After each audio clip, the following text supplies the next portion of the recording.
Hi, I'm Joe Heath. I'm Toni Heath. And this is the Watch-A-Thon of Rassilon. Is this when the theme song is supposed to happen? Yeah. I'll give you a theme song.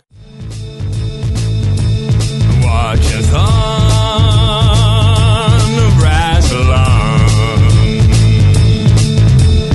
What you think, don't hesitate to prattle on. Rassilon, Watch-A-Thon.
First time I've heard her theme song in a while.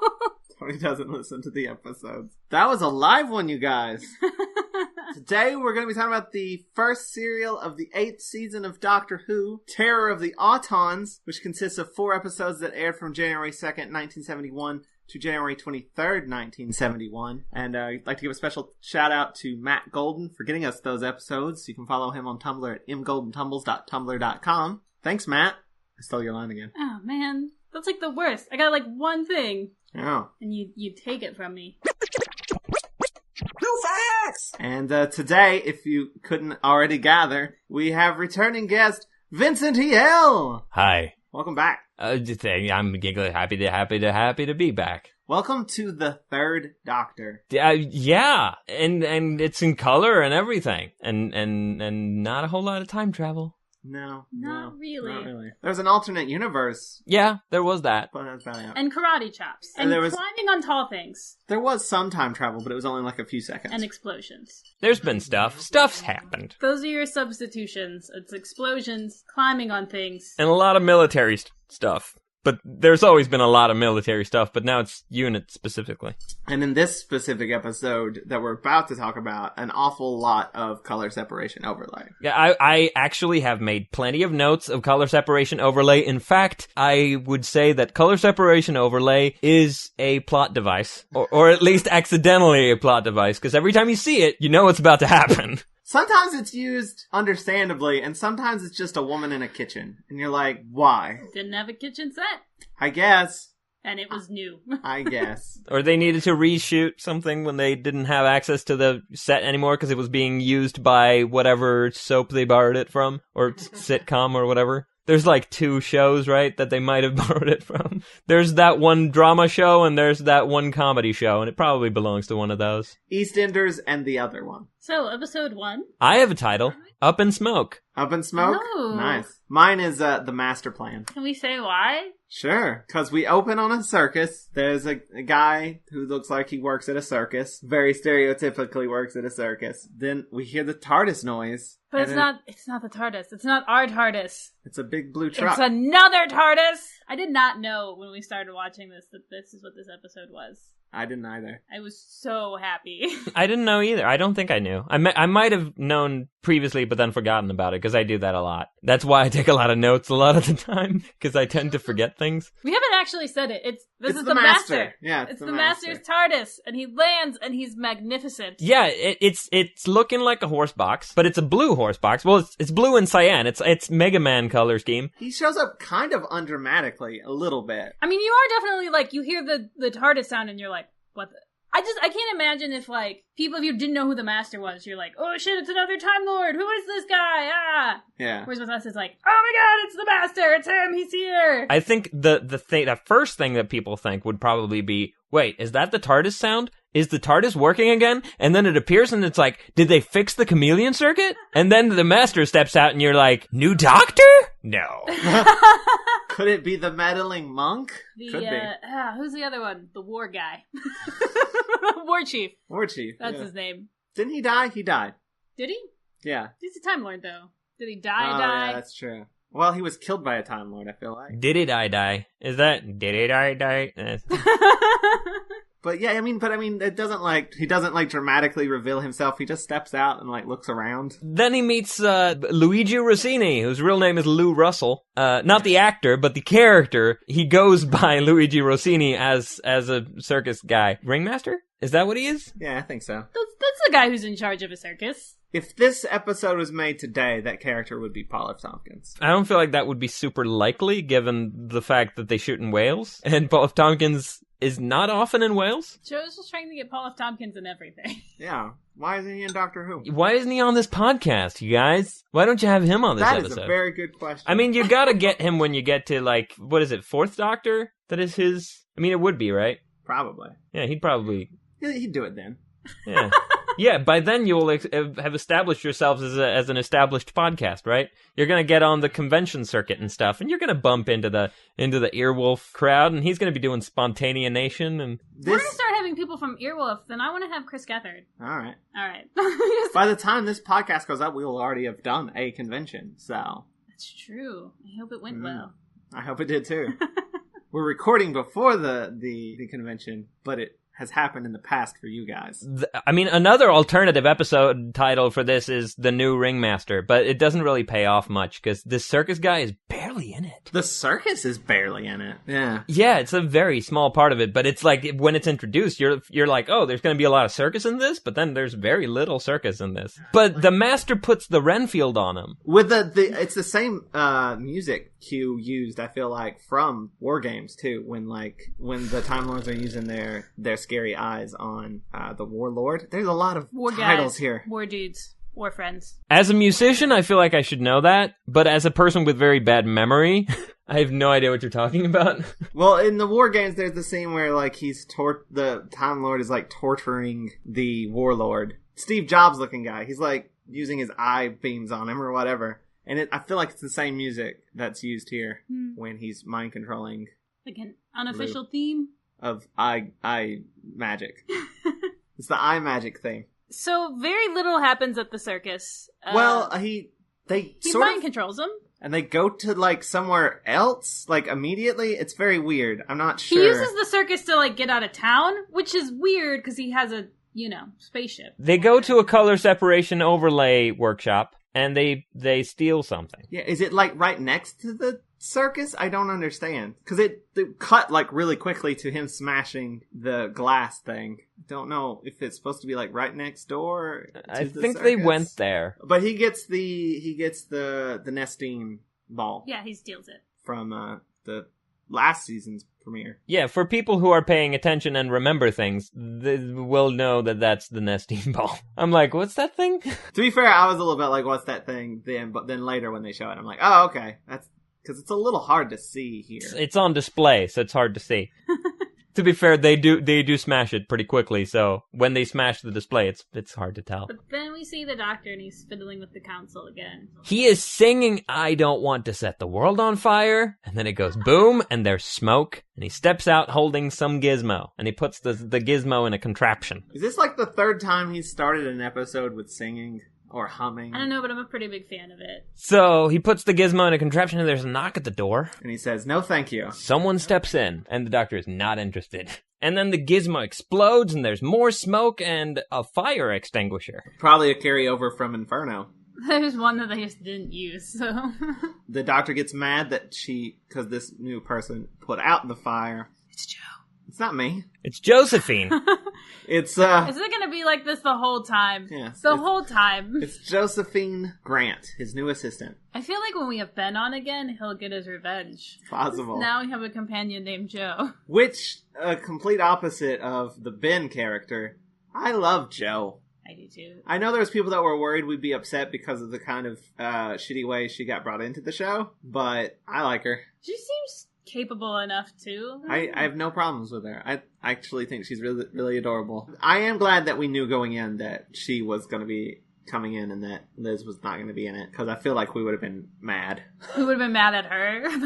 I didn't know that Liz was going to disappear so quickly, and I was a little bit disappointed at how they kind of threw it away, because they were like, what was the line? Oh, she just went back to Cambridge? Yeah. Yes. And I felt like, they could have at least, like, given her a scene. I know they didn't renew the contract, and there was a whole thing with that, but, like, come on. Make it work. Also, I think she was pregnant, too. Was she? Yeah. She found out she was pregnant after she got fired. It wasn't they fired her because she was pregnant. Felicia Day just did a whole season of Mystery Science Theater 3000 while pregnant. Just wear a big lab coat. If you're a scientist, you can get away with that. You can just wear a big lab coat. Carry, like, large boxes in front of you. That's the Elaine method. But anyway, the doctor does not like Joe. No. Not And he misses immediately. Liz. Like, I was afraid that they were just going to completely dump Liz, though. But it does seem like he's like, well, this person's not Liz. Specifically, he wants a scientist. And then Brick And says, Liz you is don't kind want a of- scientist. or, You want somebody that's going to hand you your test tubes and tell you how smart you are. Which I don't think's true. That may be what he wants, but it's not what he needs. Yeah, that's not what makes the show good. When she uses the fire extinguisher, the doctor complains and he says it's delicate work. It's steady state micro welding, which is an advanced engineering technique pioneered by the lima beans?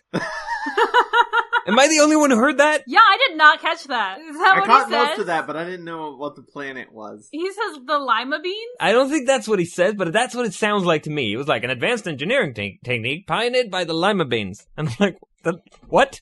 Did the lima beans advance technologically since last I heard of them? I mean, I haven't been keeping track of lima beans, but they do micro welding now? Steady state micro welding? Technically, at this point in the show, it's probably still the future, right? We're still in the 80s. I don't think they've, like, fucked up yet, right? Haven't they? I mean, wasn't it, by the time he came here, wasn't it already the 70s? Because, like, as soon as, like, the first 70s episode started, I was like, this looks like the 70s. Well, I mean, it looks like the 70s because it was filmed in the 70s. Because it was actually But the 70s. I think they've kept it pretty vague so far. Yeah, but it was, like, very contemporary. It's not like there's a bunch of futuristic stuff around. It's not like there's a bunch of, like, slightly futuristic. There was a new rocket fuel in Ambassadors of So Death. it's only 10 years. You wouldn't want to make it too future. Yeah. Yeah, but, like, the fashion of everything is, like, very 70s. Well, they can't, like, make the fashion 80s. Well, they could extrapolate. Like, okay, let's do something weird. And I don't feel like they've done anything weird to suggest that it's the 80s. But I don't know. Maybe that's just not how they think of it. To be fair, when they did go to the future in previous episodes, that was that same time period. Very They similar. still look pretty 70s. But that was in the 60s, so You got me there. I sure did. The doctor's very grumpy in this episode. This cereal. He's very grumpy in this cereal. He's like not having any nonsense. He almost is mean on occasion. Yeah, he doesn't even want tea. That's a true sign of meanness. You never drink tea. I know. But Joe is, of course, the new assistant sent by the Brigadier, who's not sciencey enough. She's a super spy though. And she's got a cool haircut. Oh, and all of her outfits are great. And then we find out that the Nestine energy was stolen from a place it shouldn't have been in in the first place. Which the doctor is upset about. Yeah, he's like, why did you not hide it better? Hide it more better next time. Is that your third doctor impression? No. It's perfect. And then we have a guy and his eggs. The guy- That's oh, the yeah. next scene. Yeah, because there's this tower. Is this the thing with Professor Phillips and Gooch? Gooch! Yeah, the gooch. Isn't that another word for taint? I think it's spelled different, but I think so. I laughed every time they said his name, though. That's because I'm immature. Gooch is very grumpy as well because is his wife, I guess, packed him eggs for lunch. And He only ever gets eggs. He only ever gets eggs. And he's not happy about this. It's the Beacon Hill Research Establishment is this place. And there's a sign that warns about radio telescopes. It's like, warning! Radio telescopes. Okay? Thanks for warning me about the presence of radio telescopes. I'm sure those are very dangerous? Fragile? So he's climbing some outdoor stairs, in spite of the sign, warning about the dangerous radio telescopes. And then he meets up with Gooch, who's in a room with science stuff. This room is not the same place. It's definitely a set with color separation overlay windows. Are we ever going to be able to say the word green screen again? Well, it's blue screen. Green screen is the chroma key. That's later. That's like modern era. You can say green screen when it's modern era. Now it's color separation overlay or blue screen if you want to be, persnickety about it. I do want to be persnickety. Well, then it's blue screen, not green screen. So there. Because green screen was not very useful with the technology. It would have gotten all grainy and shit. It's because of the frequency of blue, which is also the same reason why blue light blocks melatonin production. So if you're staring into a lot of blue light, you have trouble sleeping. That's why I've got Twilight on my phone. That's why I've got Flux on my computer. So yeah, the blue light thing, it's because of the frequency of the blue light, I think. And it's also got to do with the cones in your eyes, but the frequency of the wave, I guess. I mean, it's photons and waves. It's a whole complicated thing. That was a non-committal Vince fact. It's non-committal because there's this whole quantum thing with the double slit experiment, and I'm not a scientist. Not committal Vince facts! Professor Phillips went up the tower, and there's Gooch complaining about his food, right? And the master is peeking in. I have a thing I window. desperately want to talk about. Are we there We're yet? almost there. We're almost there. Well, Phillips leaves, and Gooch pulls out his really cool-looking thermos and starts his egg and starts eating his egg. And the master comes in and flashes him with a flashlight. I guess it's his version of the sonic screwdriver. I want to say it's the laser screwdriver. They don't name it, but I want to say that it is. I don't know that became a thing until New Who, but they don't name it, so why not call it that? It's door handle Mark II. That's what it is. So then the master brings in the nesting ball and connects it to the telescopes. And does a thing. A science thing. And it doesn't happen yet. We have stuff to get to. I know what you want to talk about, but we're not there yet. All right. Well, the radio telescopes move when he plugs the Nestine energy unit into the science stuff. Yeah, I guess he's calling the Nestine. He's Skyping them. By the way, they're still super creepy. Just throwing it out there. They're still the worst. They change up a bit, but they're the worst. They're not as creepy, I think. I think they're a lot boringer. The Autons themselves aren't. They're less creepy. There's a lot of other plastic things going on that are the worst. Okay, if you say so. I don't want to spoil anything, but I thought it was kind of in terms of creep level. I mean, I already don't like the way that they do it. I already don't like the Autons as a concept. Well, it's okay. They're not coming back till Rose, so. Is this the last time the Autons are in Classic Who? Yep. Damn, I would do things with that concept. To be fair, they're barely in this serial, so... Yeah, this is not an Auton serial. This is a Master Despite serial. the name. This is the Terror of the Master, not Terror of the Autons. Yeah, but the Master wasn't established yet, so he's kind of riding in the side saddle. Is that? No, the sidecar. Phillips tries to contact Gooch from the base, the ground level base place, and nobody answers, so he goes to check, and the Master stares at him. Presumably does his eye magic. So then we go back to the doctor, and we have that, Liz is gone. That's where this scene happens. And the doctor basically has to sort of accept Joe. Yeah, because he's gonna fire her, but then the brig basically makes him do it himself, and then he just can't bring himself to fire her. Because he's like, it'll be a pleasure to work with you. And then Joe's like, hey, there's this telescope thing going down. Let's go check that out. To the Who-mobile! Bessie! When they go there, the doctor heads straight up, but the brig and Joe go to talk to someone who works there. And I think it's adorable because, this guy brings him in and is like, this is Brig and this is Joe. And Joe's like, hello! Very chipperly. And I like her a lot. She's very unprofessional, but in a good way. But the doctor goes up the tower and he hears TARDIS noises. Do you just get sympathy every time 3 has to be up somewhere high? Yeah, because John Pertwee is afraid of heights. But he's on a set, so I'm not too worried about him right now. And so are you. I'm afraid of heights. I thought you meant Joe was on a set, and I'm like, what? What? I'm a special effect. I'm not really here. I'm on a set somewhere. They're live streaming me to right here. Reality. Yeah, to reality, yes. But a TARDIS doesn't appear. A very tiny floating man. Tiny? I thought he was regular sized. No, he's tiny, and then he's like, oh, I fucked up, hold on, and makes himself bigger. Is he supposed to be far away? I thought he was just far away and then got closer. Maybe, but it's not like he walks closer, he like zooms in, so I just imagined he was tiny. Well, I thought he just floated closer. It could be. I mean, the effect is ambiguous. It's not a great effect, so it could be it could be either. It's not like they use depth of field to convey. They didn't have that technology. I think it's meant to be that he's far away. I assumed he was tiny. That he was very small and got bigger. Yeah. I like that idea. And I mean, it's in line with something that happens a little later that you really want to talk about. Sadly. But let's talk about this first. Right. It's a guy in a bowler hat. And does he have a cane? Yes, he has a cane and a bowler hat, and he's probably the most stylish Time Lord we've seen. He's very British. He's incognito. Yeah, so apparently he's the Time Lord. He's unnamed at this point, but he's been referred to in other media as the Messenger. And he's basically there just to be like, hey, warning, the Master's here. I do love, too, that, like, the Doctor's like, why are you dressed like that? And he's like, why are you dressed like that? It's inconspicuous. That's what we're supposed to do. Well, I can't wear blue because of the color separation overlay. Come on, get with the program. This is what I gotta do. There doesn't even need to be color separation overlay for this scene. What? Just do it outside. He's suspended in the air by color separation overlay. But then he's standing there right next to him and then doesn't need to be. It's consistency. Alright. But, he's basically like, the Master's here, and the Doctor's like, that Jackanape? Who says Jackanape? A Time Lord? Yeah. Oh, okay.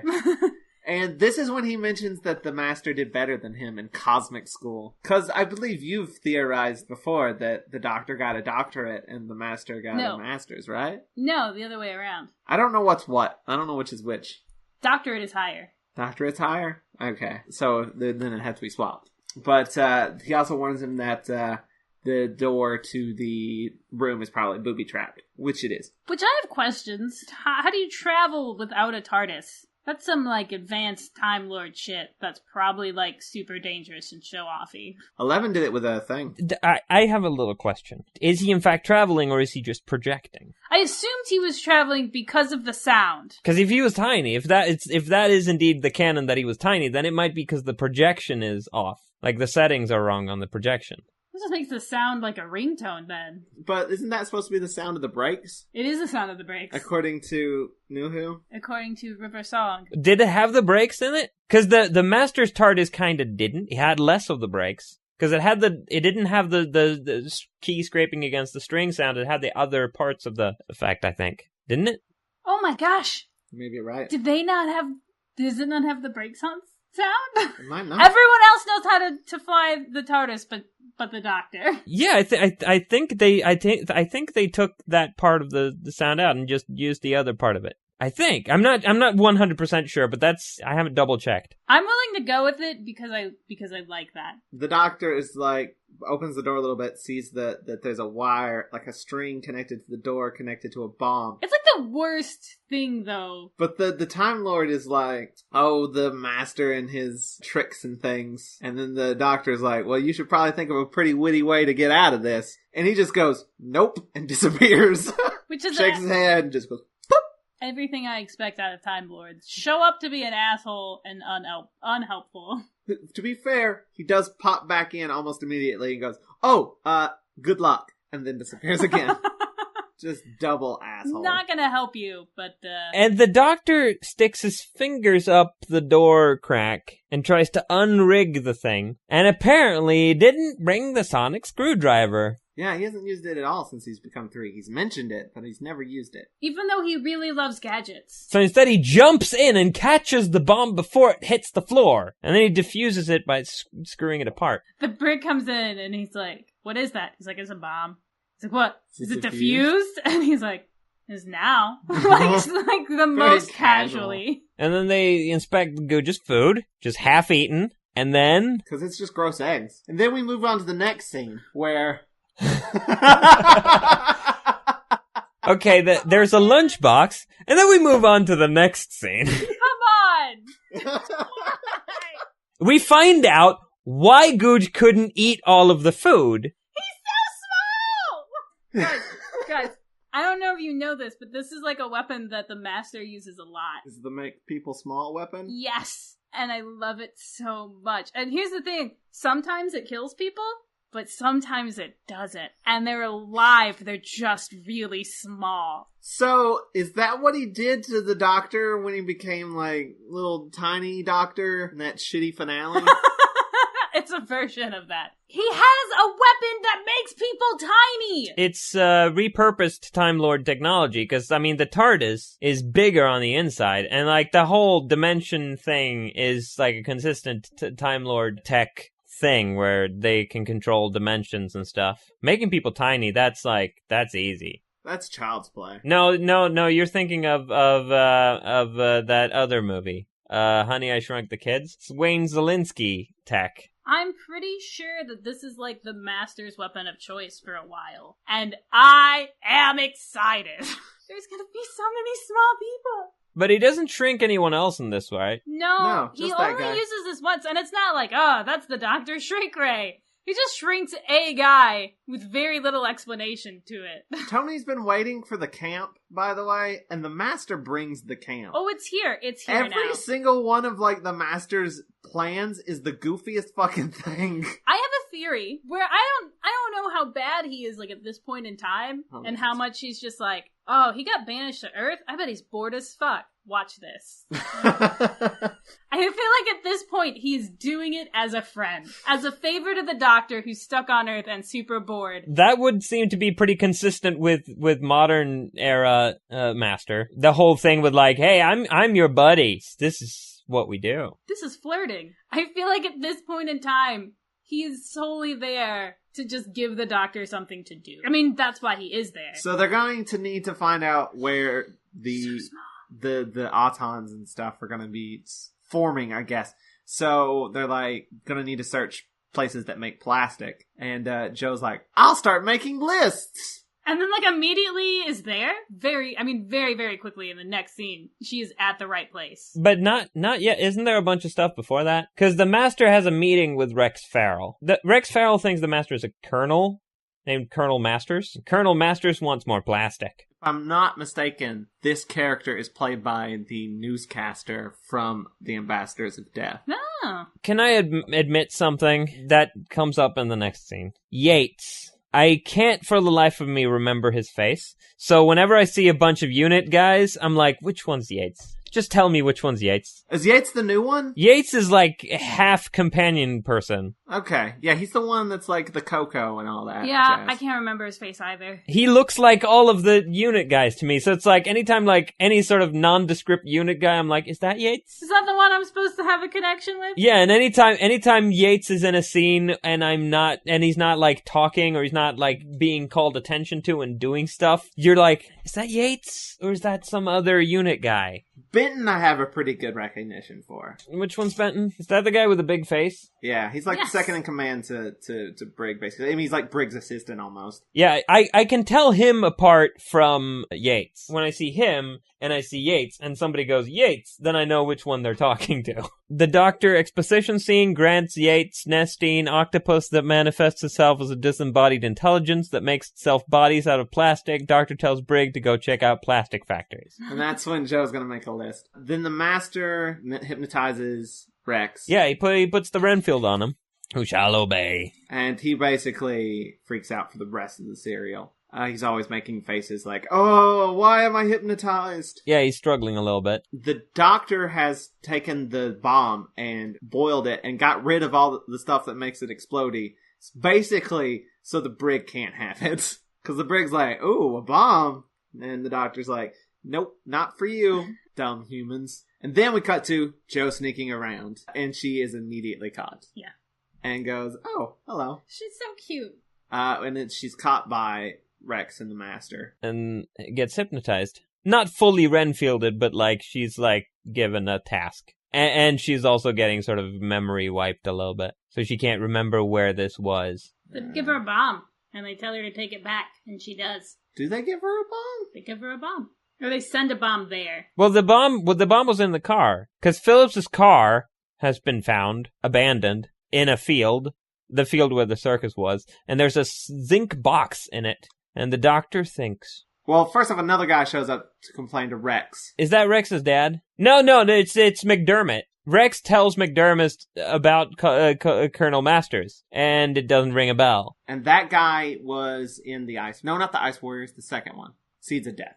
He died really early, but he was really cool. And then McDermott mentions Rex's father, and Rex doesn't like that. Rex is going to go find the Master, and then he does, and the Master is in a color separation overlay room, resurrecting the Autons. Isn't he making Autons? He's attaching shit to their heads to make them come to life. So and they've got a new design, which is creepy.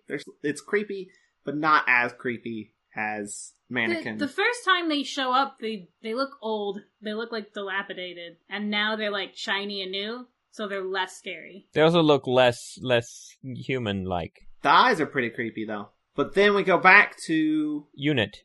They have the box from the car. And Joe is pretty adamant to open it. And there's smoke again. This is why the episode is called Up in Smoke. She's trying to open it, by the way. There's a lock on it. And when she's trying to unlock it, it's already unlocked. But she's pretending like it's not for purposes of filming.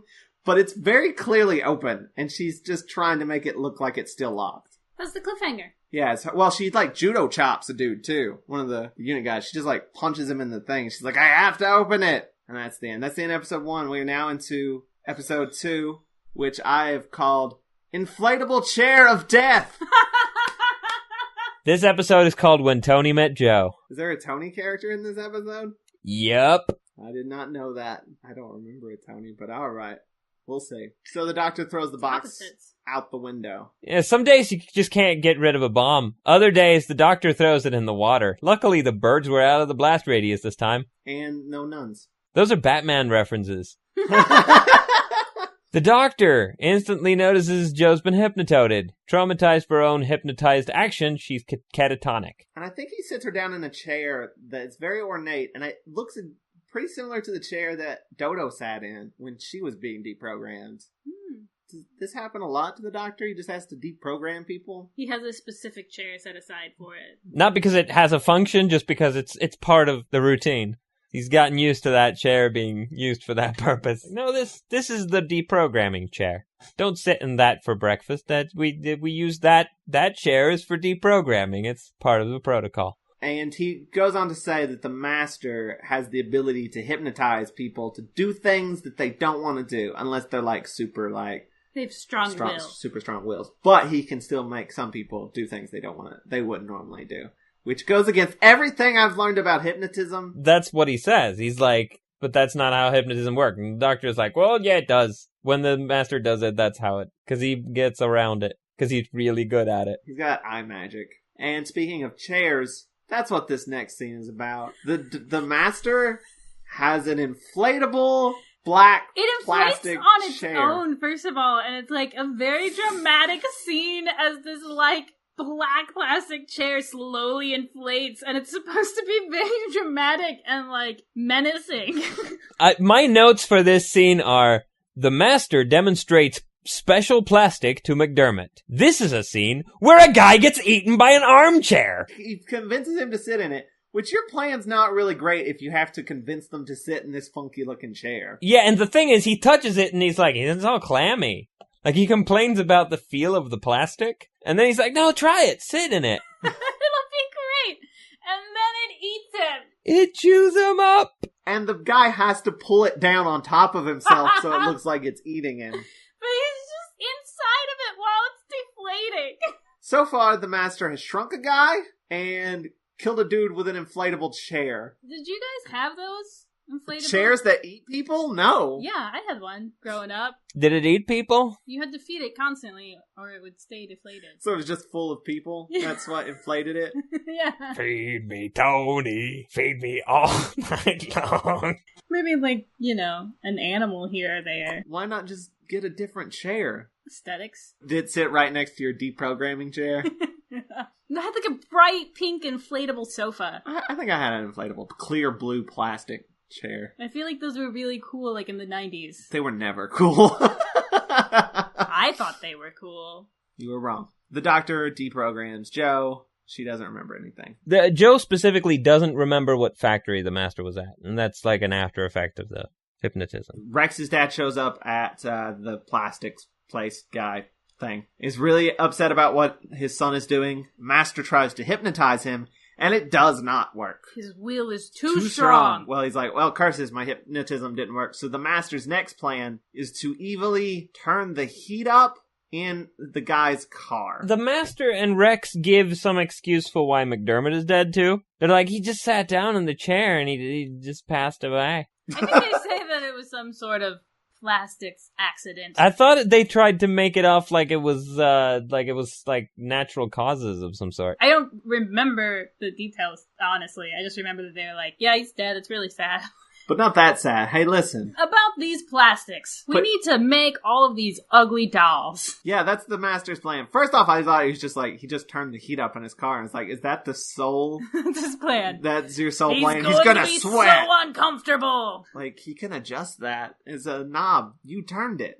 He gives Rex's dad this god-awfully ugly doll. It's a devil doll. It's an ogre. It's short and pudgy and, like, just flesh-colored, and it has... Reddish brown. It has fangs and shit. It has fangs. Not fangs, because I feel like fangs They're just like big teeth. Are, like, pointing down. These are, like, bottoms going up. Are those still fangs? They have horns. It's not it like stalactites and stalagmites. It's probably still fangs. Is it tusks if they're from below? No. That's if they bend, right? There's some funky teeth going on, let's just say. And he's like, hey, we made this. Do you want it? And he's like, no. Okay, so the master shrunk a guy, killed a guy with a chair, and now he's like, hey, take this ugly-ass doll. Take this thing that's clearly evil-looking. Why not make the doll not evil-looking? That's the thing. Like, okay, I know you guys don't often do, unless I specifically demand it, the segment, what would you do with this premise in New Who? You do a thing with, like, a creepy fucking doll that comes to life, and you don't address the Autons for like the first 3/4 of the show, and you don't title it Autons. It's just this thing, and there's a living doll in it, and first you don't know what the fuck's happening, and then like at the end you find out like it's the Autons, and it's like, oh shit, and it's happening everywhere. Like that's how you bring back the Autons. That's a good plan. Yes. Yeah, and you don't do a fucking ogre doll. You do regular creepy doll, where it's like the doll is supposed to be cute, but what it does makes it creepy. And like it talks to the child and all that shit. You go into a like proper like creepy doll plot, but then you take it in a weird direction. Yeah, you don't half-ass the creepy doll plot like we have here. He literally has to throw it in the car and be like, just think about it. Please take it so it can murder you. Please take it. I don't want it. I don't want anything to do. I want this thing as far away from me as possible. Take this doll and drive away. And the reason why he turned the heat up in his car is because the doll is heat activated. Which, like, obviously he gets in the car, it's too hot, and he turns the heat down. But it's not heat activated, though. We find out later that it's not. It's the phone. It's radio signals and shit. No, that's a different one. That's the flower. Yeah, the flowers work on radios. This one works on heat. Yeah. This is a chance to establish the rules of the story and how these things work. So it's different from for the doll than for the flowers? Yes. Oh, for fuck's sake. Why? Yeah, because if you're a writer and you know what you're doing, and you do, that's why you're like, this is what you are setting up the rules and establishing this thing. You're not. Nothing about this doll establishes anything. It's its own little side thing that never comes, like, nothing ever comes of it. But it's an Auton, right? I think it's, like, Auton-esque. Yeah, it's from the Autons. I don't know. Yeah, I wouldn't call it a full-blown Auton. See, that's the problem I have. Because if I were bringing it back with the creepy doll plot, the creepy doll would be the Auton. And you don't need the fucking mannequins and shit. I mean, you can throw in a mannequin at the end if you want to, but like, it's all about like the plastic. And it's not specifically about the shape of a store mannequin, because how many people bring those into their homes? You don't bring a mannequin home unless you're the dude from the mannequin or the dude from Mannequin 2 on the move. Anyway, you don't bring mannequins home, is my point. You bring dolls home, people buy them for money, and bring them home on purpose. That's a much better plan. So you get money and get to destroy people. It's a 2-for-1. Plus, you mass-produce dolls in huge quantities. The store doesn't need to stock as many mannequins as they need to stock product. Just saying. Mannequins, bad plan. Dolls, good plan. Except for this doll. This doll's a bad plan. Not ugly dolls. Yeah, it needs to be cute dolls or like ugly cute dolls. It can't be ugly dolls. The doctor has been lured to the circus. I don't remember how or why. Somebody's there. They're going to go check it out for some reason, but the master has hinted that this is part of my plan. Joe's like, I'll come with, and the doctor's like, no. But she does anyway, because she's awesome. She hides out in Bessie. Because nobody listens to the doctor. Okay, another thing. The guy gets home with the doll and takes the doll in. He doesn't just leave it in the car or throw it into the trash on his way in. He brings it in the house to show his wife, like, look at this ugly fucking thing. Well, right before the ogre moves in the car, when the guy's sweating, before we see the ogre just lying there,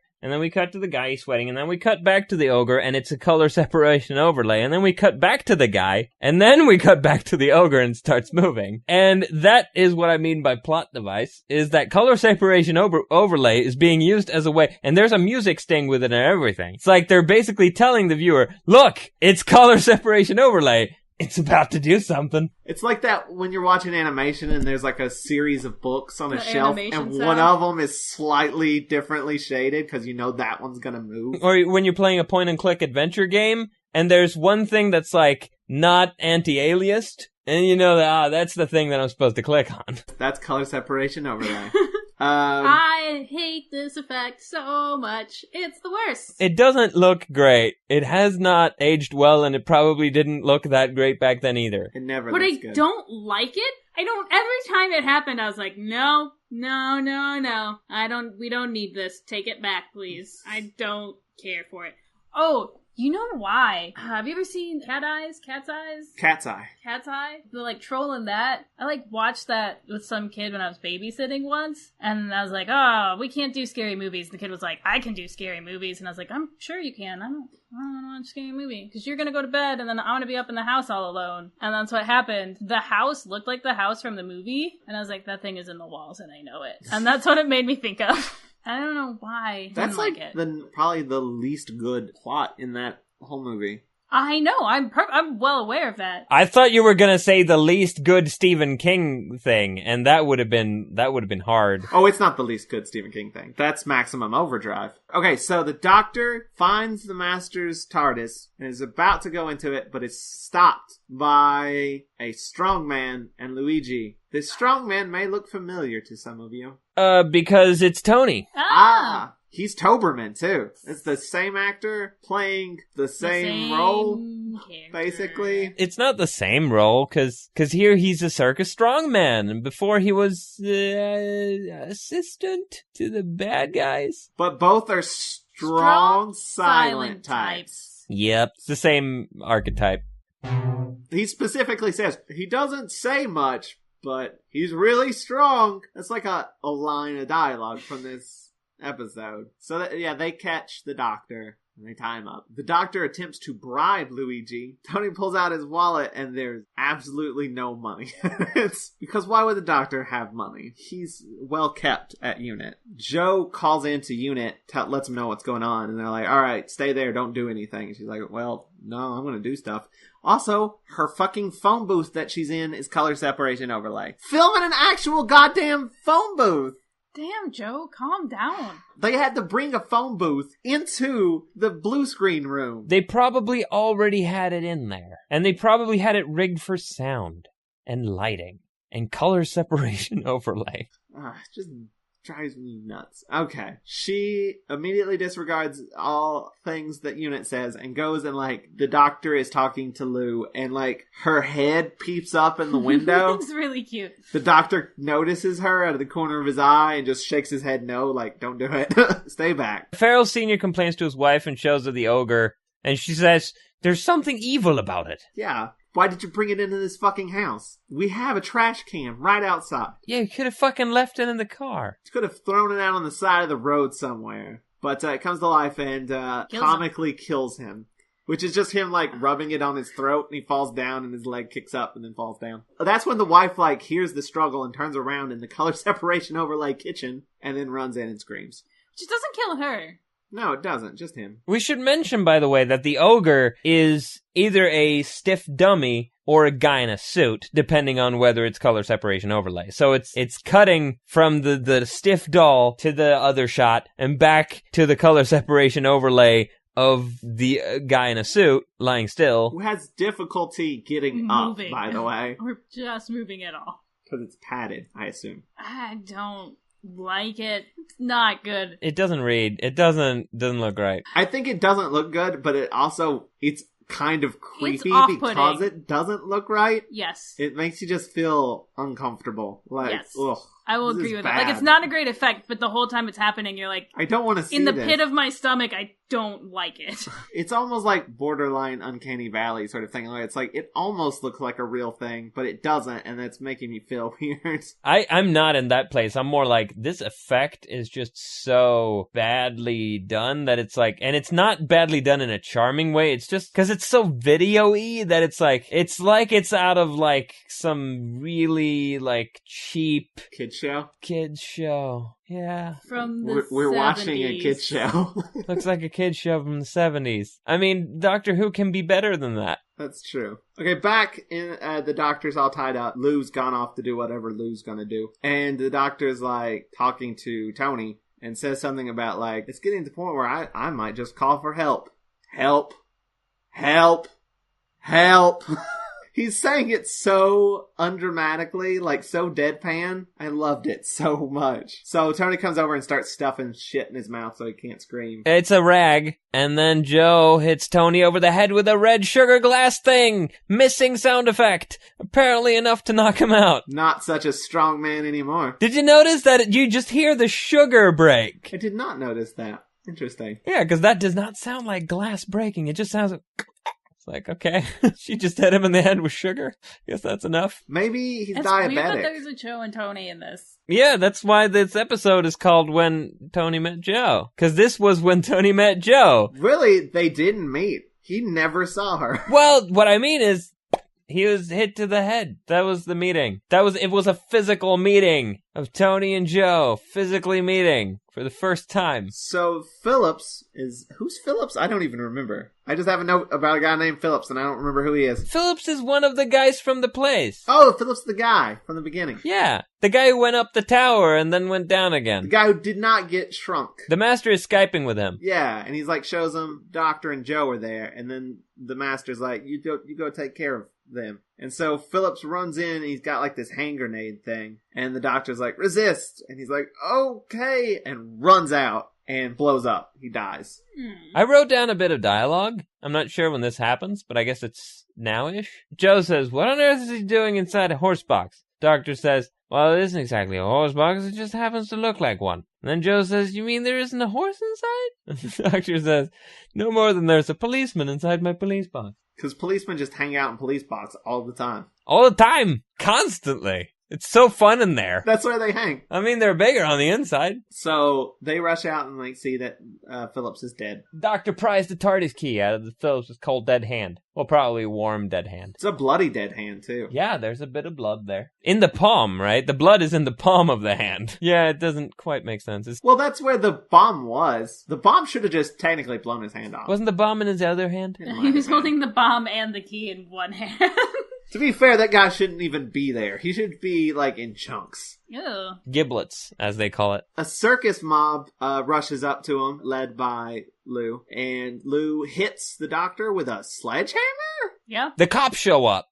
And then the brig, but the police car is fake. Cops take Doctor and Joe immediately before Unit shows up, and then they're like, oh shit, we should follow them, and Unit leaves out. But the Doctor thinks they were rescued by Unit, but spoilers, it's not. It's not Unit. And they're going to a quarry, because you gotta have a quarry. The Doctor pulls the face off of the policeman, and it's an Auton. And that's the cliffhanger. Which is terrifying, by the way. This is the first time that they're really scary in this serial. Yeah, they were not scary before, but that's kind of scary. I think it's the eyes. I think it's when they're wearing the mask and you see the eyes through the mask. I don't know. It's pretty creepy. It doesn't work for me. I just think it looks stupid. We're now into episode 3, which I've just called Attack of the Devil Doll. I called it Wake Up Call. So, I guess they wrestle with one of the Autons and the car crashes and they get out. And there's a hilarious shot of the Auton and the driver, or maybe the passenger seat, who can't get out because the door is wedged. He's just violently shaking the door, and it makes me laugh so hard. The Autons start shooting at Joe and the Doctor, and then the brig shows up, and then they start shooting at the brig, and then they're shooting back. There's a whole shootout. The brig is not alone, right? Right, there's other Unit guys. One of the Unit guys gets shot and does an incredible flip. One of the Unit guys gets in a car, because they're shooting at the Autons, and the Doctor's like, bullets don't work, you idiots! And so one of the Unit guys gets in a car, he drives at one of the Autons, hits him, and knocks him off of this cliff. Which wasn't supposed to happen, but the car was supposed to miss him and then he was supposed to jump over. The car actually hit him and he really went over. That was real. And it was impressive. I was like, did they throw a dummy or something over? No, that's the real guy. He falls for a very long time. But he got up and started climbing back up so they could use the shot. Yeah, you can see him get up. Didn't he have to go to the hospital, though? He did, but what a trooper. He's like, oh, I gotta get up and finish the shot. But yeah, that was an accident. I mean, he was okay. He had to go to the hospital, but he was fine eventually. Oh, man. But damn, what a shot. When it happens, you're like, that was a really good fall. Was that on purpose, or was that an accident? Yeah, I just thought they went all in on it, but I mean, they did. Well, I guess, yeah, that guy went all in afterward, but it wasn't in the script, I guess. Well, they got the shot. Looks great. And then the master, Plan Babble. Yeah, he's just basically really enjoying this whole cat and mouse thing. Which, again, none of his plans have been really very solid. The Brigadier recaps the plot, while the Doctor is eager to put the gizmo into the TARDIS. Yeah, he starts walking away, and they're like, the fuck? We're having a meeting. He's like, all right, fine. Out of here. Then he does that thing where he leans against a pole, and then he's like, starts to sneak off again. He's like, oh, you're done with me, right? And they're like, no! Stop! Yeah, the brig decides it's best to find the master, and the Doctor is like, why don't you just get on with it then? Find the master. I just gotta put the thing in the thing. And he's like, military intelligence seems like a contradiction in terms. Yeah, that's when Brig and Yates take the map and leave. And then he goes in, he puts the thing in, and it does not work. Smoke starts pouring out, and then he's really upset, and Joe's like, stop being childish. What's wrong with being childish? I like being childish. Which is, I find interesting, since the last serial, he chided someone for being childish. So, that's bit of a fine hypocrite. When he does it. I feel like this is a leftover 2-line. He seems pretty 2-ish in this serial. He's more futzy and grumpy than he has been. He's less smooth and suave like he has been. I think he's frustrated with the TARDIS. Yeah, he's ready to get out of there. Yeah, and apparently this thing was a dematerialization circuit, Mark II, and he needs a Mark I, which is why he's been having this problem, or why this problem happened now, at least. Why it didn't work this time, because his Mark I is broken, now the Mark II apparently isn't compatible. The upshot is that this means that the Master is also trapped. She's very pleased about. Because he took it from the Master's TARDIS. But the Master has stuff to do. He's making plastic flowers. And he's got big-headed promotional Autons. Hand them out. God, I hated those too! Those were a little creepy. Those were stupid to me, because it's like, they're Autons. Why do they wear masks? Why not just make them with those big heads? That's a good point. Because I'm like, they're fucking Autons. Why do the Autons need to be those mannequin guys? Because if the Autons are just plastic being controlled by the Nestine consciousness, why the mannequins at all? Why not just do all sorts of fun plastic shit? And they're starting to play with it, but it's still like, they're mannequins with masks on. It's like, why? Make them proper. Make them the way you want them. If you want them with the big heads, just make them with the big heads. If you want them with the human faces, make them with the human faces. These fucking adaptable, universal Autons. I don't get it. And the ogre, why isn't that an Auton? Why is it heat? Why also do we need this flower They can plan? speak? They didn't speak before, but now they do. And they sound like Daleks. Yeah, sort of. Well, like whispering Daleks. Meanwhile, Joe says, mentions that there's a promotional tour going on, and that maybe that's involved in their plot. And the doctor's like, no. What do you think? Which it is. The master is just gonna promote his plan? Yeah, but the Autons want to go to the distribution center, and Farrell wants to obey the master. There's this, mini conflict between the Autons and Farrell, which I don't get. They're waiting for him, and he's like, it's time, we need to go now. And he's like, no, we have to wait for him. But, yeah, it doesn't make any sense because they're... Is this setting up the ending of the serial? Oh, the Autons are going to betray him? Probably. I think so. They're not good minions. That a bunch of people involved with this plastics company has died, and they're going to go question the wife, who for some reason the doll did not murder. And then that's when they find out about Colonel Masters. Which before that, it takes her forever to even show him the doll. She talks about Colonel Masters and blah, blah, blah. And then she's like, oh, by the way, do you want to see this doll? Really fucking weird. Pretty creepy. So they get the doll, they take it back, the doctor cuts it open, and it's it's plastic all the way down. It's solid plastic. Here's the fun thing about this. We don't get to see the doctor dissect. Well, we're looking at the doctor as he dissects the ogre. We're not looking at the ogre being dissected. And he's just saying it's solid plastic, and he's saying that he's cutting into it and all this stuff, but we don't get to see it. Does that mean they had no budget for, making multiples of this doll to cut up? They just had the one prop, and they needed that to be shot up later? Yeah, and speaking of next time we see it, it is not dissected. It's solid again. Well, we're seeing it from the side. It's shot in lying profile. Also, it's Nestine. It's probably self-healing. Oh yeah, there's a repairman who is installing a new phone. It's a long phone cord. Because the doctor needs to move about, I guess. But, that's not true, but, yeah. It's so obvious that something fishy is going on with this repairman. It's like, hey, I'm gonna put some more plastic in your place, basically. But the repairman joins Rex and the big heads, and takes off his mask, and it's the master! Bum, bum, bum. And so, the doctor has called in an order of stuff. And it's taking a while to get there, and he's going to go talk to him about it, I guess, or go get it or something. For whatever reason, him and the Brig leave, and it's just Joe and Yates. And Joe's on the phone with someone named Campbell, and Yates is wasting Bunsen burner gas, and leaves the fucker on when he leaves the room. Did this guy not go to school? Did he not go to elementary school? Where you get to learn that you turn off the fucking Bunsen burner when you're not using it actively? You sound like the doctor. It's a Bunsen burner! You're wasting gas, and it's a fire hazard. There's fire shooting out of it. You don't leave that on. He turns it on, though, because he's going to go and get some cocoa to make cocoa with it. To make a hot chocolate. Yeah, but you can turn it off, you can leave, you can come back, you can turn it back on. Yeah, but then the plot wouldn't progress. Because, yeah, not only is it a fire hazard, but it warms the dial up enough. This is a kid's show. Kids might encounter a Bunsen burner or something else that makes fire, and they might turn it on and leave and go get the cocoa, come back, and they've burned down the fucking kitchen. They wouldn't know because they don't want the devil doll to get them. Don't burn down the kitchen. How many times do I have to say that on this damn podcast?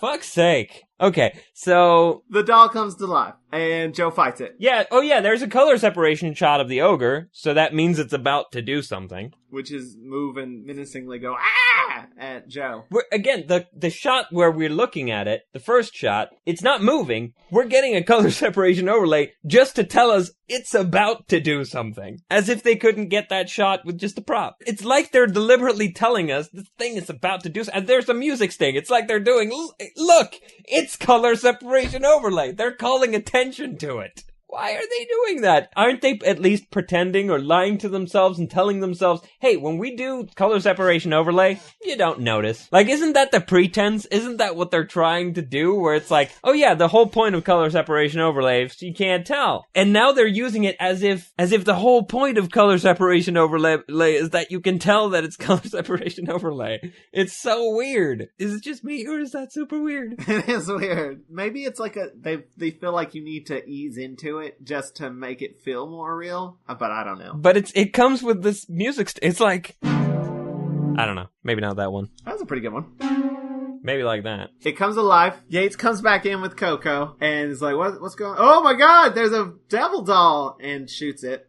Blows one of its arms off. pretty effectively stops it, yeah. Which I thought bullets didn't work. It does on this weird devil doll thing. I guess if you shoot it, it cools it down. That doesn't make any sense. But if you cut it up, it comes back together. But if you shoot it, it doesn't go all T100, T1000? I've seen none of those, so I can't tell you. You should see the second one at least. You should see the first two. The rest of them you cannot see. You can just not see them. You can pretend they never even existed. So, the Doctor and the Brig have gone to Rex's office to figure out things. That's where they went. The Brig mentions the promotional tour thing again, and again the Doctor's like, no. He keeps shooting it down, though that is the plan. Then something legitimately shocking happens. There's a safe, and the Doctor's like breaking into it, and he opens it, and there's a fucking Auton there. I don't know, I did not see that coming. I was also shocked by this. I was like, oh shit! He almost shoots the Brig.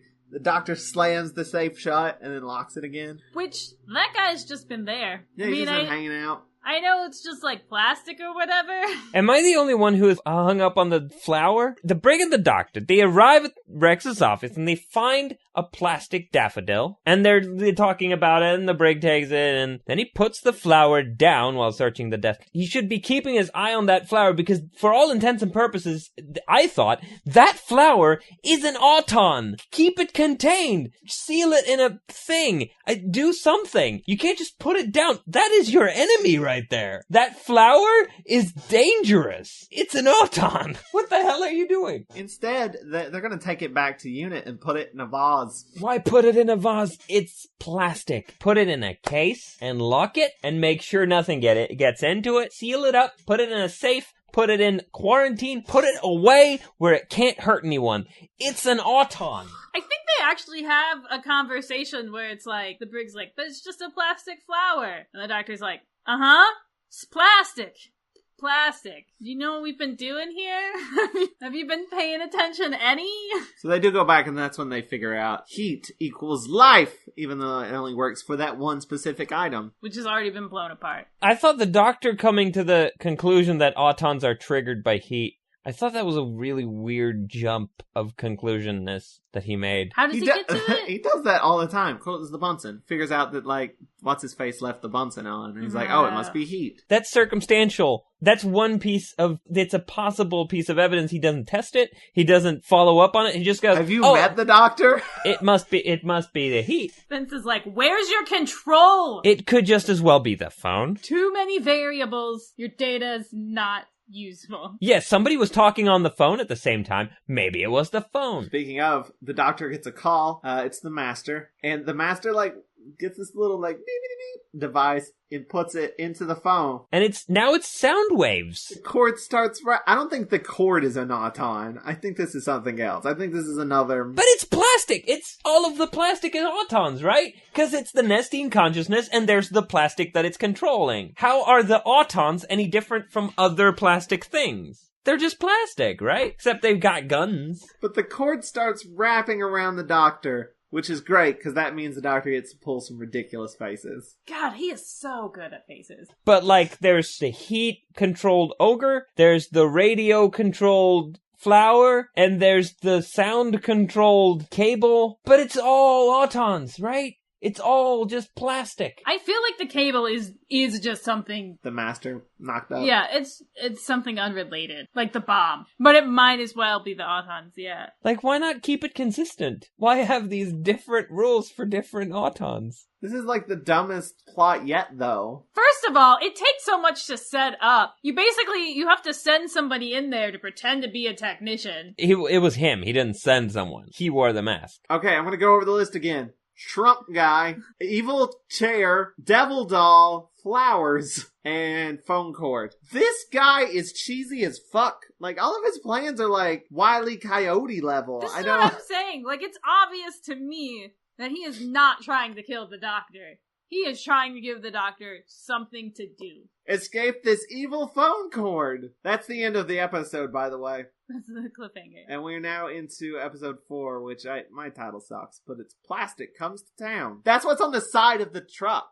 It Oh, says, yeah. Plastic comes to town. Yeah, it's the promotional coach. But my title for part 4 is Reversal. Because there's a lot of stuff that fits with in this episode. I was naming them like actual episodes, except for the Toni and Joe thing. So the Doctor yells for the brig, who comes in and rescues him right away. In just classic Doctor Who fashion, where like you have a problem, somebody instantly solves it. And then makes a joke, which is great. Which is like, I think I lost your connection. And the Doctor's like, oh, very funny. Haha, I almost died, you asshole. But yeah, then the Doctor tries heating the flower, but nothing happens. That doesn't work because the rules are different. But he studies the flowers, and the flower has instructions embedded in it. And also a face. The face, I think it's supposed to be, because, like, once it's activated with the radio waves, it, like, shoots a thing on your face, right? Plastic on your face so that you die. So it's I think looking for yeah, like looks for a face. it's the recognition. Oh, it's a face detector. Which we've had one of those before. Remember that big penis thing that attacked two in, what was it, the Crotons? Yes, I do remember that. That thing worked on facial recognition. It's written by the same guy, Robert Holmes. Fun fact. Maybe that guy has a thing about facial recognition monsters. I don't know. So the plastic flower has been basically programmed to look for face, to shoot stuff into. So the brig says the coach, the flower coach, went to the quarry, and they're going to go blow it up. Which the Autons know that they are coming, because they know that they're being followed. So the Doctor recommends against a strike. It's like, don't do an airstrike. Come on, military guys, don't do that. And then Brig is like, but yeah, I think I do that. But I'm the military. What else will I do? That's my role. That's what it says in the script. I gotta do the airstrikes. It's my whole character description is do the airstrike. Let's do the airstrike again. We're about to get another blooper. I guess somebody calls over the radio or something. I don't really remember. Something triggers the flower, though, right? Joe gets on a walkie-talkie. And that triggers the flower. Yeah, the flower reacts to something. Possibly the radio signals, possibly sound, possibly heat. Who knows? She notices it moving and goes and walks around to look at it. And there's the desk there that the plane is on. And you can see somebody's hand push the plastic thing that's going to be on her face right in front of her. It's sitting in front of her that entire scene. Is it? Yes, it's on the desk. I didn't notice. It cuts to the flower spraying her, and then it cuts back and she's got the mask on. Which I don't understand why they had to like throw it up on there for her to grab. It was not in the same shot. They cut away to the flower. But you can see him put that little the little plastic mask that she puts on. I didn't notice that either, but are you really asking this question when we had several instances of completely unnecessary color separation overlay shots telegraphing upcoming events? But yeah, the flower sprays her and basically seals up her face. Yeah, the Doctor removes it and sends Joe to find Brown Rose. There's that Brown Rose again. I've written him down. And ask about daffodils and shortwave radios. Oh, by the way, the title for this serial was originally The Spray of Death. It was. That's not much of a title for something that barely has that in it. I know, it sprays like once. To be fair, there's barely any Auton terror either, so... Okay, here's a thing. So the Doctor's studying the plastic shit that sprayed onto her face, sealing it up. He breathes on it, which makes it shrink up and go away. The Doctor breathes on the suffocator and it dissolves. Wouldn't that make it useless for suffocation? Exactly! Because you get it on your mouth, you breathe on it, it goes away. It makes no goddamn sense. None. At all. Utter nonsense. I was like instantly like, no. What? No. Like, you take a brief glance at that in the script and you go, no, you're gonna have to rewrite that. That's not gonna fly. It's sealing up her mouth. Which you breathe from. I mean, the idea behind that, I guess, is like, because it did kill some people. They find out that it killed some people already. That's been activated accidentally. But there's no... But there's no trace of anything because it was on their face and they breathed on it and it went away, I guess. But if they breathe, they haven't been properly suffocated. Exactly. That was the writer like, oh fuck, I gotta finish this episode. Why wouldn't they see the plastic shit on their face? Breath! Perfect, I'm a genius. And then go, oh wait a second. That immediately doesn't make any goddamn sense. Should've just went, oh, it's a time limit. That would've fixed the whole problem. It's a temporary plastic, it breaks down after a while. It's unstable. You just go, oh, it's unstable. It breaks down. That could be what it is because the Doctor just jumps to conclusions all the time anyway. He does one thing, he's like, oh, that's it. It could have just, like, melted in his hand when he breathed on it. Yeah, but that's a stupid conclusion. That's a really incredibly stupid conclusion. Not that it even matters, because, like... We're in the human mind.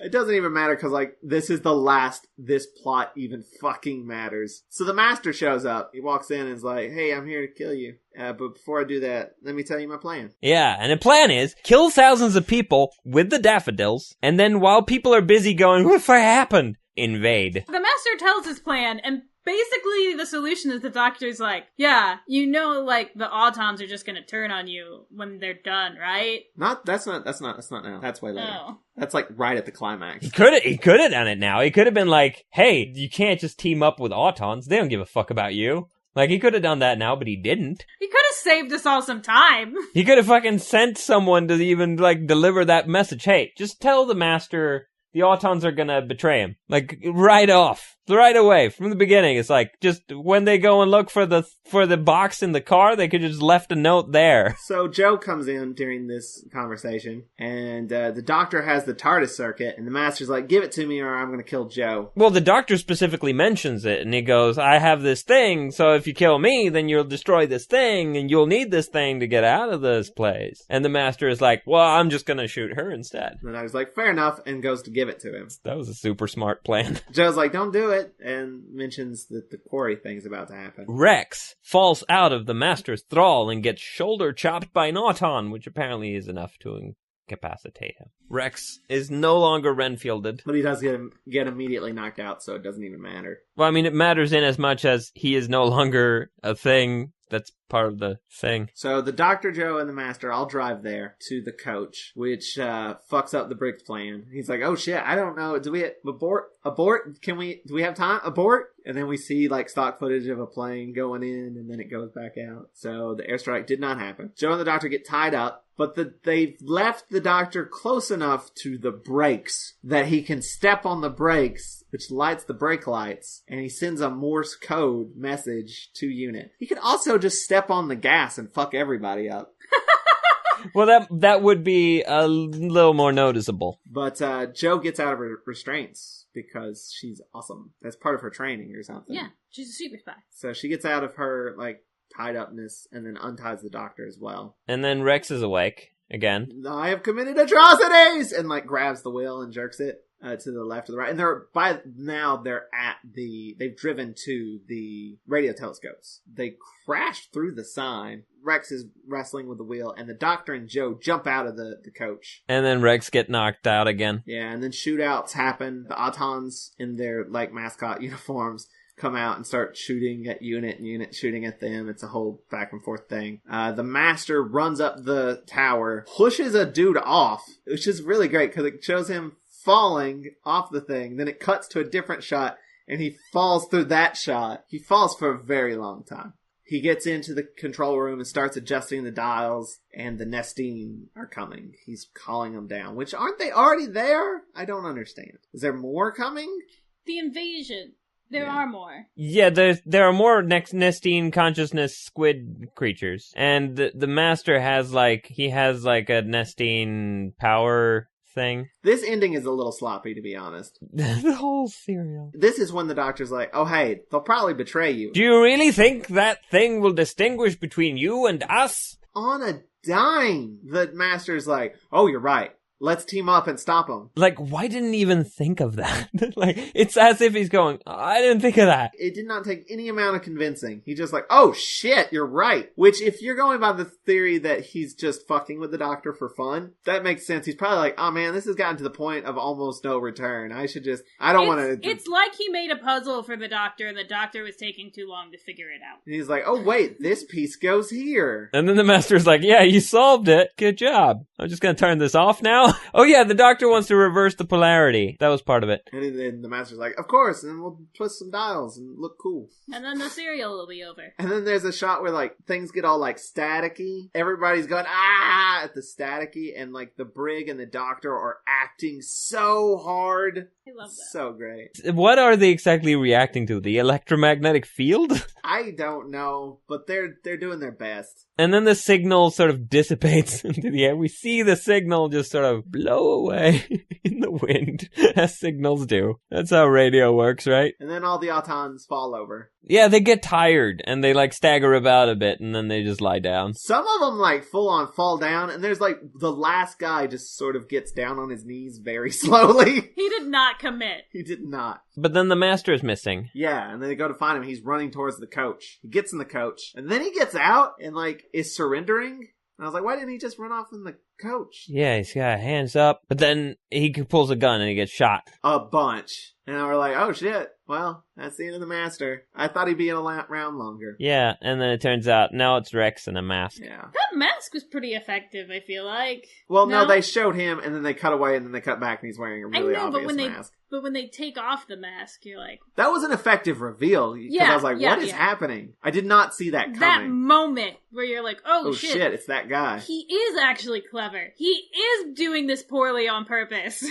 And then the master drives off in the coach. But he's got the broken Mark 1 dematerialization circuit, because Doctor pulled a switcheroo. They both pulled switcheroos. The only problem with one of them is a dude died.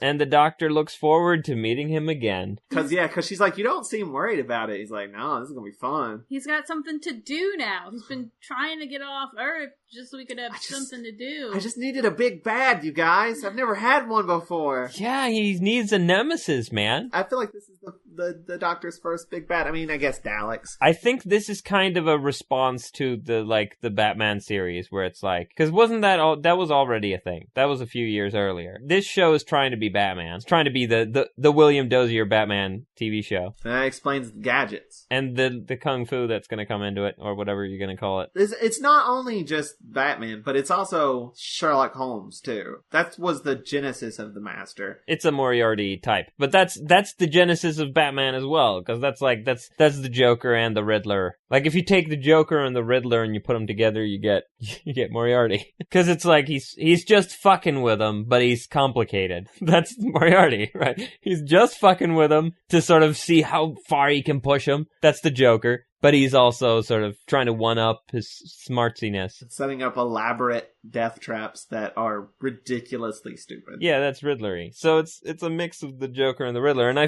feel like that's also what the Master is, kind of, is like, he's just this ridiculous, overly complicated, nonsense villain that's sort of there to be a nemesis for the Doctor and be a sort of counterpoint. He's so evil. He's got great eyebrows. We've emphasized it enough. Hair. Every time he's on screen, you're like, you are delightfully evil. He's just like so stereotypically like villain. Cartoon villain. And it's great. He does it very well. You just enjoy watching him, even if he's not really doing anything. Yeah, he's a bad person, guys. But he's my favorite. That's it. That's the end of the Spray of Death, also known as Terror of the Autons.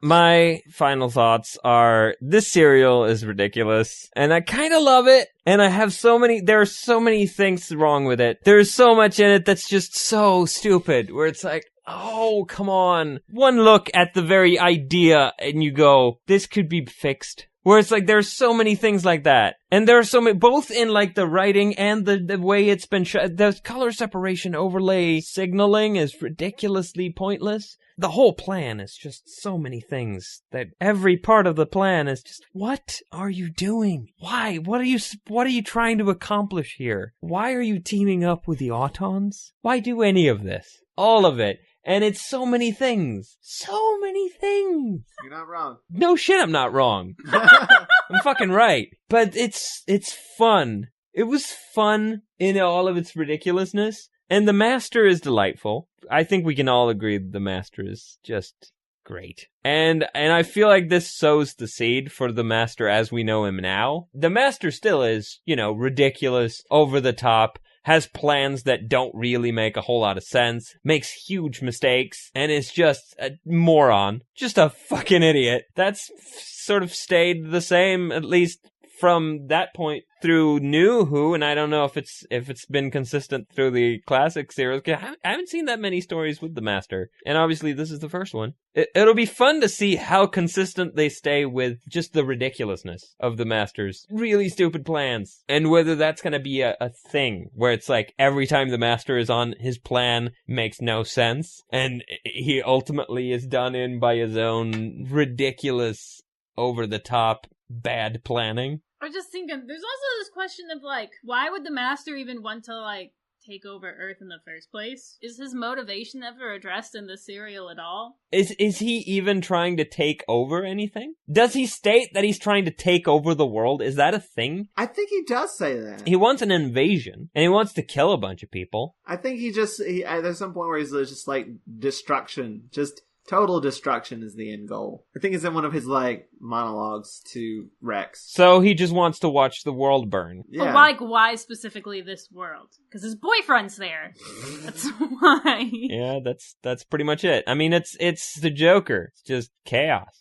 It's just, I just want to fuck with the Batman. Here's my evil chair. I don't know that I have any finaler thoughts than that, other than it's going to be fun to see this character kind of develop and become. I mean, it's pretty much fully formed here if you're going by just the idea of the ridiculousness of the character. But I kind of want to see how consistent they stay with that. I'm sad to see Liz gone, because Liz was great. She did not get enough time. But I mean, I've nothing against Joe, but I still it was unfortunate that Liz didn't get to stick around, because they could have had both. Would have been a good team. They're, different enough from each other to be both there. It's not like it would be the first time there's more than one companion, or more than two even, or three. Because, I mean, do we really need Mr. I don't remember his fucking face? Yeah, what is Yates doing that Benton doesn't already provide? Like, I can understand wanting to have a unit guy that's not the Brig. Well, Yates is the young idiot guy. Yates is kind of, I think he's supposed to be the new Jamie, and I don't think that's gonna work. I don't see that happening.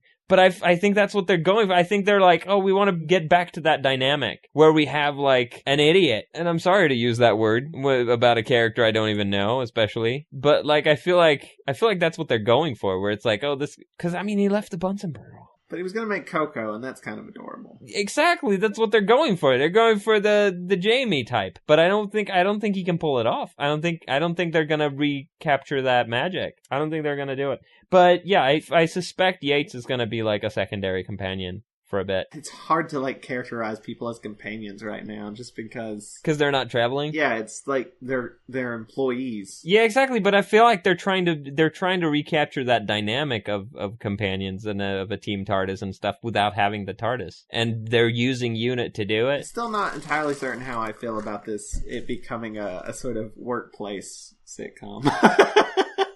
I enjoyed the going around and doing all sorts of different things, and having a home base and everything seems weird. I miss the TARDIS. I just miss the TARDIS. I miss it too. I think they need to get back to that. Overall, it's good. It's fun. Yeah, it's sloppy and messy and doesn't make a whole lot of sense, but it's fun to watch. It's very campy. There's a chair that eats a guy. You can't go wrong with that. I wish there had been more of that evil chair. I almost think it's almost in a too many ideas going on. There's like the doll, there's the flowers, there's the chair. Like, maybe just stick to one, but I did like if it was all a of them. whole episode about chairs that eat people, that would be a great improvement. There's a movie about a bed that eats people. Deathbed, the bed that eats. So you could turn that into a thing about evil chairs. Well, I mean, they could do a whole Autons thing where they just bring back the chairs and just have those be the Autons. That would be amazing! Remember how they did the thing with I think it was the Cybermen, where everybody got totally into the Cybermen, and it was everybody's taking selfies with the Cybermen or whatever, and it became the super trendy thing, and everybody was like, no, it was and before that was the thing where everybody was totally into the ghosts, and it turned out to be Cybermen, and like, they could do that, but with like, everybody gets these plastic chairs, because like, they're back in fashion, these inflatable chairs, and they're self-inflating, so it's great. They're a bit clammy, but you get used to it. They're like ergonomically designed. Yeah, and like everybody loves these great plastic chairs. And then they start eating people. Or people just mysteriously die, and then nobody knows why. And then the doctor goes, wait, every one of these people bought one of these chairs. What's up with that? I think it might be easier to do it with the doll story, but I like the ridiculousness of the I like the chairs. chair story better. And I need to see it immediately. Chibnall, if you're listening.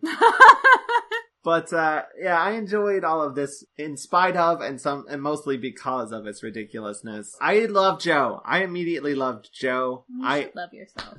Thank you. I don't know, just everything about her, she's like a character type that I really like. She's goofy, but, like, gets shit done. Sweet but capable. Sweet but capable. There you go. I like that. I like her a lot. I love the Master.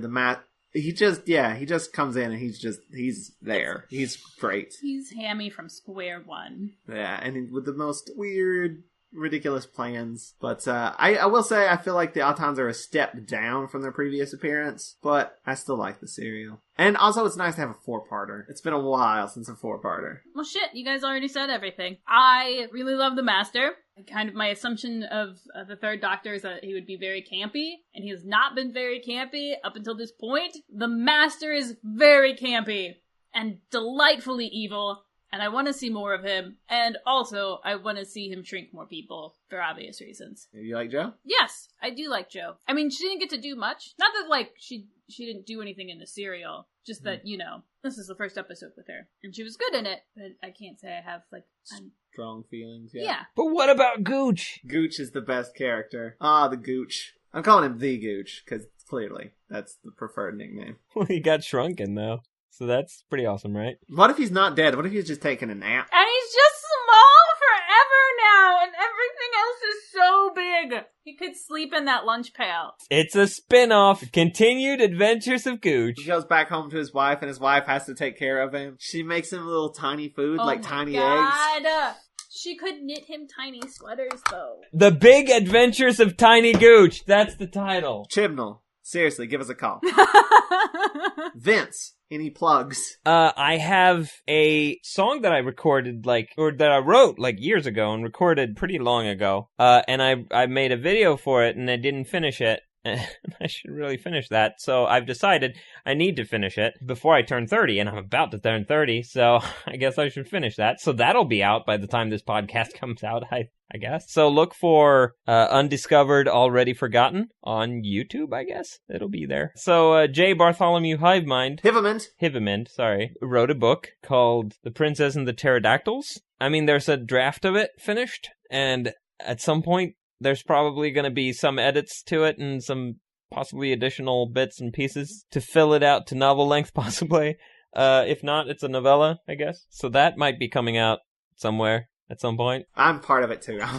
It's me, Vince, and Ray. Spoilers. There's a Facebook, a Twitter, and a Tumblr. It's all JB Hivamond, right? I think Facebook is J. Bartholomew Hivamond, but everywhere else it's JB Hivamond. It's spelled Hivemind, but it's pronounced Hivamond. So keep an eye out for the book. If you like this episode, you can check out more on Watch-A-Rassilon.com. Be sure to rate and comment on our iTunes. If you'd like to help us out even more, go to WatchYourRassilon.com/support, and there you'll find a link to our Patreon page, which you can get to just by going to Patreon.com/Watch-A-Thon. There you can donate a monthly amount to get all kinds of rewards, like day early episodes, videos of us watching the episodes, and uncut video the podcast records where you'll see, or hear rather, Vince messing up the song a couple of times. Also on our support page is a link to our Amazon wish list where you can sponsor an episode of the podcast by purchasing the corresponding serial on DVD for us. We'll mention you in the podcast and put your name on our Friends of Rassilon page. Speaking of, special thanks again to Matt Golden for sponsoring this episode. Hey, thanks, Matt. Yeah, thanks, Matt. You can follow him on Tumblr at mgoldentumbles.tumblr.com. That's tumbles without an E because it's Tumblr. Tune in next time when we talk about Dalek Invasion Earth 2150 AD, which is a live podcast record of our panel at Hulanta. So fancy. If you guys were there, thanks for coming. If you weren't, well, you're going to hear it soon anyway. So keep calm and wrestle on. You going to say bye? Bye. You going to say you loved our fans? I do. I love you.